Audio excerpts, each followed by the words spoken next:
And it is time to head out to the Toyota of Hollywood hotline. Shop over 2,000 Toyotas on sale at one location, Toyota of Hollywood on 441 between Hollywood and Sheridan, toyotaofhollywood.com. You just had to go a little longer on the song before you went to Perk. You had to. I like this song. I do, too. I think of Perk now every time I hear this. Chris Perkins. Oh, is this his song? From the Sun Sentinel. Is this a song he like when he walks into like? You know what I like best about Perk? I like a lot of things. We've known him. You and I have known him forever. Love Perk. I like that he's not swiping. He's going out. He wants to meet. I'd be the same way. Bo, I want to go to a club. I'm going, hey, you by yourself? How you doing? And he's from that school, too. Well, he's from that school. I call it meet and greet. I think he's from that school, and I think he's from the big booty school, too. Oh, yeah, big booties. Likes a little junk in the trunk, right? No, he likes a little booty. Skinny waist, big booty. Anyway, Perk. This is my intro. Huh? You haven't said a word. You haven't said a word. You're getting hammered.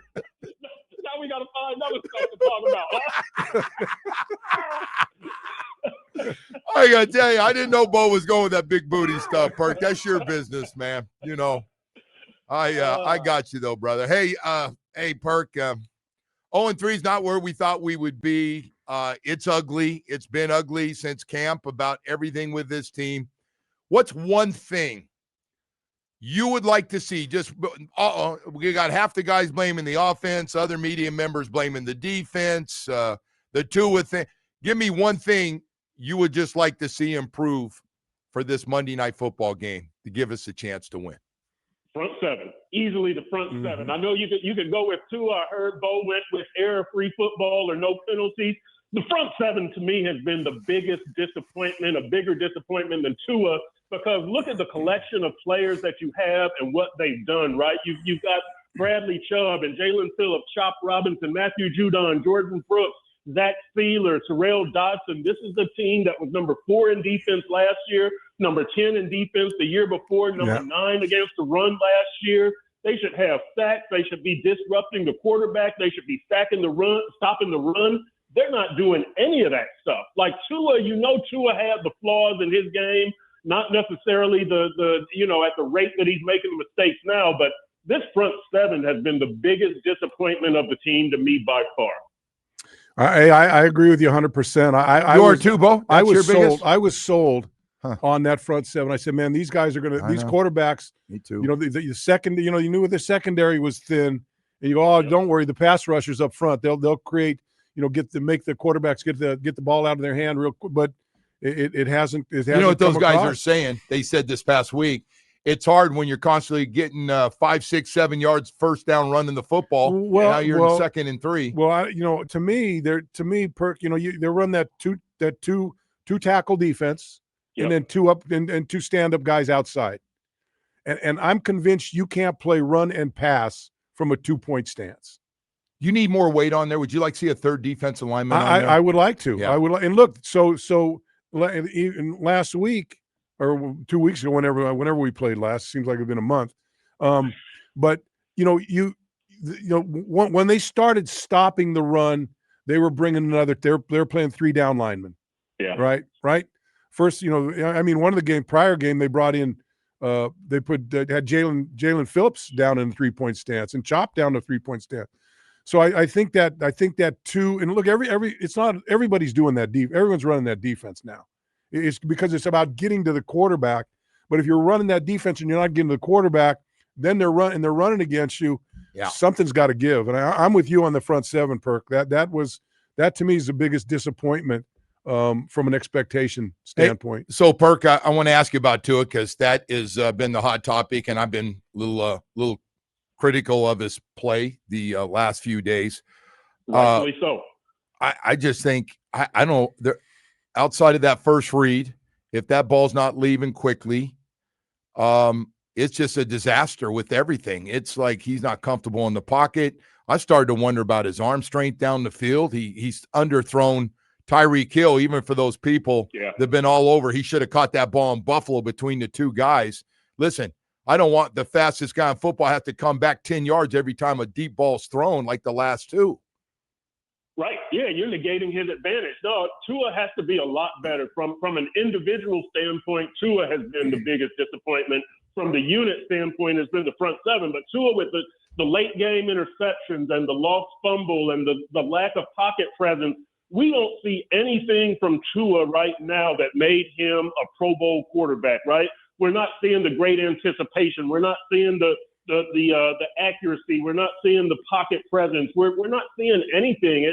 Tua shook. I don't know if it's if he has no faith in his pass protection. I don't know if this is the lack of time spent with Tyreek, but Tua just doesn't look like the same guy that we've seen in 2022 and 2023. He just there's nothing about his game that I say, okay, there's the old Tua. Look, I know Tua's got a lot of voices in his head, right? You got Mike McDaniel, you got Frank Smith, the offensive coordinator, you got Bobby Slowick, the senior pass game coordinator, you got Darrell Bevel, the quarterback's coach. But somehow they've got to simplify the message to Tua and just do these 2 or 3 things and let's build off of that. But he looks like he's got all kinds of things going through his head, and he just doesn't look comfortable back there. He doesn't look right. Well, and the other thing, Chris, with Tua is, and I don't. This is not on him. You know, Mike needs to trim down that play calling, man. Yep. He needs to trim that play calling down. I mean, too much terminology. His play calls. There's so much terminology in that play calling, and then by the time, a lot of times they get out of the huddle, and now he's got to look at the defense. Now and all of a sudden now you're looking at it's 5, 4, 3, plays way 2. too late. You know what I mean? Yep. So I don't think that helps him out. But the other thing I just realized, just in the last couple of days, I realized, because I'm thinking about Tua, and geez, he's a young guy, and he's not that young anymore. He's in his 6th year right now, right? Yep. And so his trajectory is not on his trajectory might be plateaued right now, but it certainly is not on the upswing. He's getting more to the backside of his career than the upside. If I may be wrong about that. Yeah. But it seems to me like that's where he's at. Hey, Perk. We know who Tua is, right? He's not going to dramatically get any better. We know who he is. I keep saying they need to help him out by getting him a better run game. Just like we were talking about on the defense, that they don't do a good job on 1st and 2nd down, so they haven't really earned the right to rush the passer. It's the same thing on offense. Like 2nd down and 3rd down are complicated because on 1st down, you're not doing what you need to do. They need to run the ball and take some pressure off of Tua, take some pressure off of Mike McDaniel as the play caller, make your life easier. Perk, are you okay with the starting 5? Whether I don't know who's going to be at right guard this week, Keon Smith, or if they're going to go with Brunskill, who finished the game, or is Cole Strange about ready? I don't know. But are you okay with the starting 5? And I know Savaiinaea has had his problems. There's not much you can do about it, right? We knew the offensive line depth is the worst in the McDaniel era. That's just what it was coming into the season. I love what I'm seeing from Patrick Paul. I really like what I'm seeing from Aaron Brewer. Yep. That's about as far as you can go with that offensive line. But, look, Jonah is a rookie playing left guard for an extended period for the first time, right? He was a right guard a lot in college. James Daniels got hurt. Austin Jackson got hurt. You knew, Keon Smith is not ideal. Actually, Larry Borum has been okay. He has. I don't have any major complaints. He's a backup. He's doing a decent job as a backup. The 2 guards where you made your major improvement. One guy is what are you talking about? What are you talking about? That 3-play investment you made in that right guard? Yeah. Well, by the way, that's going to go down as some kind of record. Yeah, 3 plays. Yeah, that Man. the dollar amount per play is pretty high for that guy. He can be strong though when he comes back. He'll be back with us. We'll be fine. But you talk about Savaiinaea. I mean, look here. When Patrick Paul came in last year, everyone's going, geez, this guy doesn't look very good, and but then he got the benefit of playing a lot of snaps, and then he figured it out during the offseason, made an improvement. Savaiinaea's just been thrown in there. He's you got to keep letting all these guys play. So, and look, I want all the rookies to play. You certainly have growing pains with all these rookies, but you can't be down on them because they're just thrown into the fire. And the point of I that's one thing I could never understand about like Kenneth Grant. He played in one preseason game and they go, oh, okay, he's had enough. You know, I mean, I would have played him every play of the preseason almost just to, Right. He needs work. Yeah, I mean, he needs to see everything. Yeah. I agree. I mean, he was like on one of those veteran days where he's not going to play, and I don't know. It just, you know. Well, you know, one of the big things this year to me is that, you know, last year it took Chop, 6 or 8 games before he really figured it out. Savaiinaea and Kenneth Grant don't really have that luxury because they're needed so much. Yep. I mean, to do what the Dolphins do. At least last year you had the good run defense while Chop developed his pass rush skills.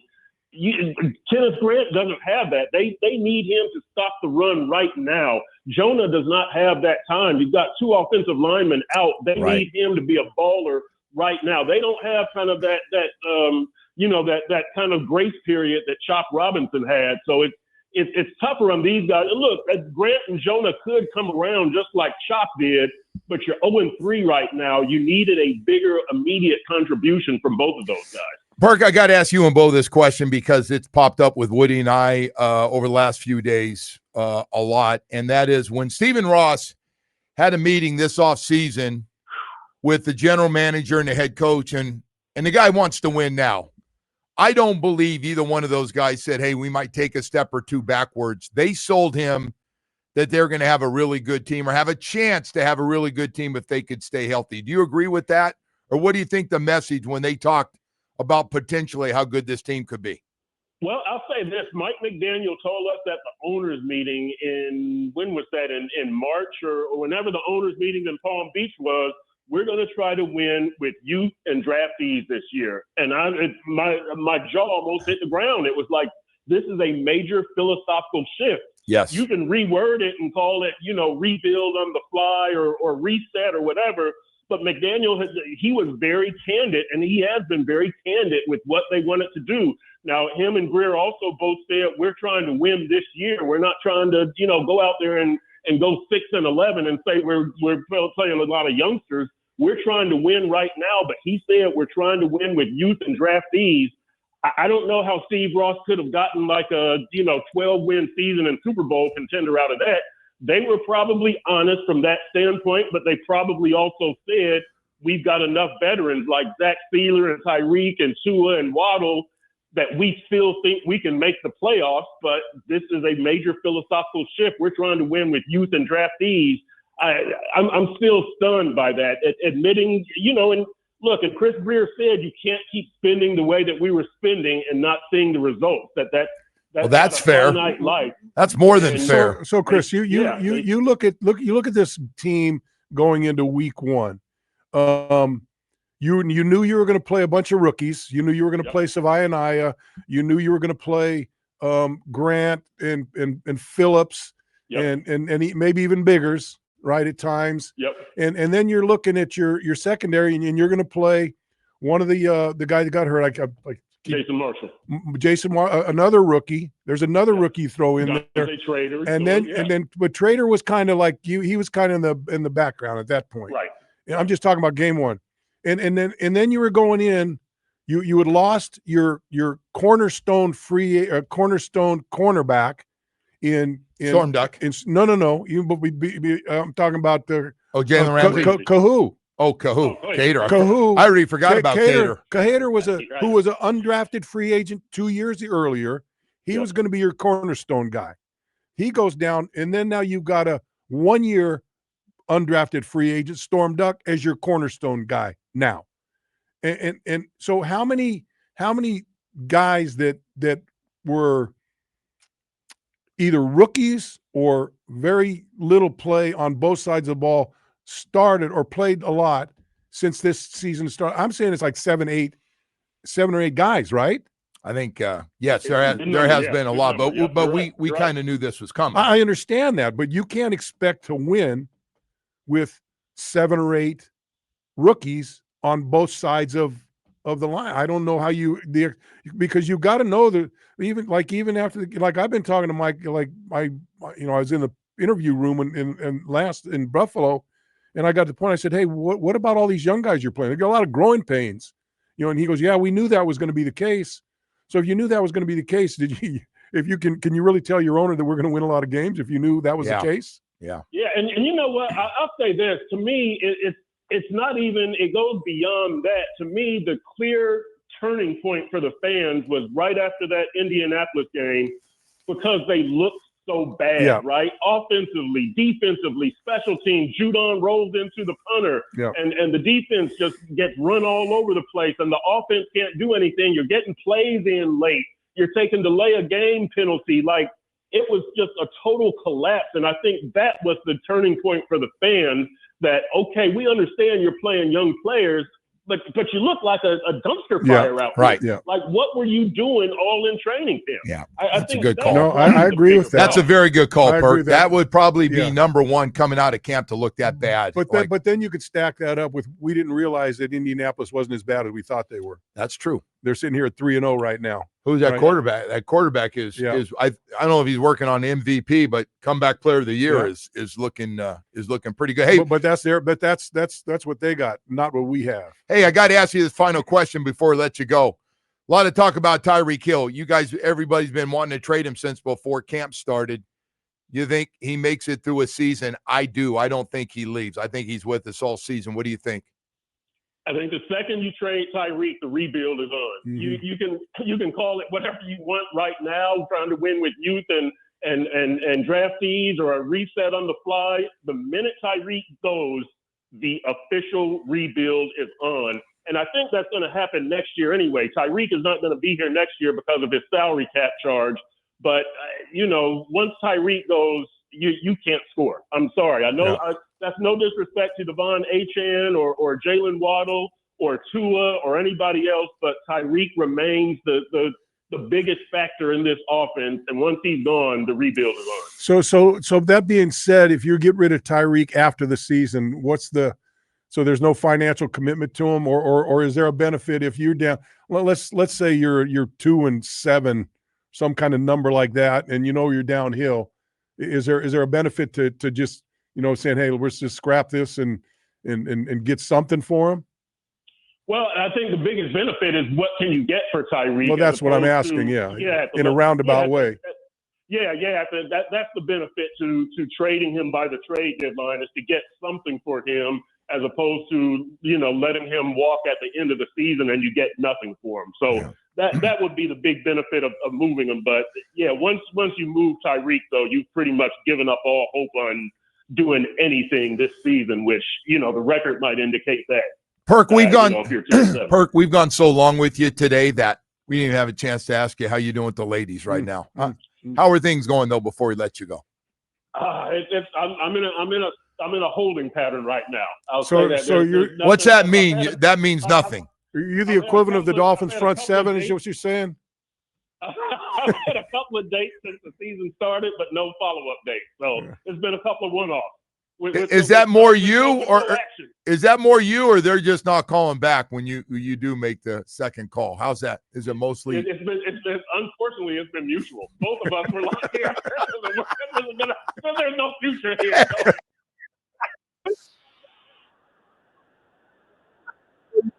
Well, the older you get, the older you get, the less time you invest in the proposed, right? I mean, just look. If it don't work after one night, one day I'm out. I'm not going to hang on. I'm better off with this person. Yeah.